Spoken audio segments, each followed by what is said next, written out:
Brush केल्यानंतर कडू आंबट पाणी पडणे, घशाला जळजळ वाटणे, पोटात दुखणे, सतत अजीर्ण होणे, खाल्लेले अन्न न पचणे, किंवा संडास मध्ये दुर्गंधी येणे, वारंवार 3 ते 4 वेळा दिवसातनं शौचाला जाण्याची सवय असणे, असे बरेच रुग्ण आपण बघतो किंवा प्रत्येकाला यापैकी काही ना काही त्रास असतो.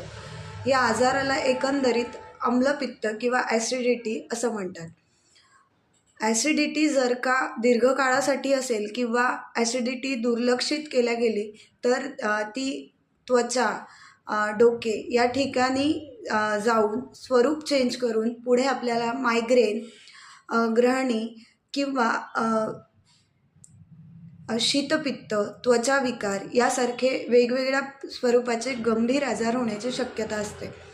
ॲसिडिटीकडे दुर्लक्ष न करता त्यावर योग्य वेळी संपूर्ण उपाय किंवा उपचार करून घेणे फार आवश्यक असते. जर तुम्हाला सतत ॲसिडिटी होत असेल, घशामध्ये जळकी लागत असेल, तर ओवा आणि खोबरं चावून खाल्ल्याने ॲसिडिटी 10 ते 15 मिनटामध्ये कमी होईल.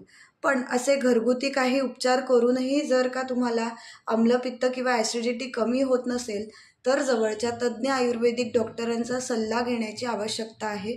जवळच्या डॉक्टरांना कन्सल्ट करून पंचकर्मातील वमन हा उपचार करून घ्या आणि त्याशिवाय सगळे औषधोपचार करून घेणं अत्यंत आवश्यक आहे. धन्यवाद.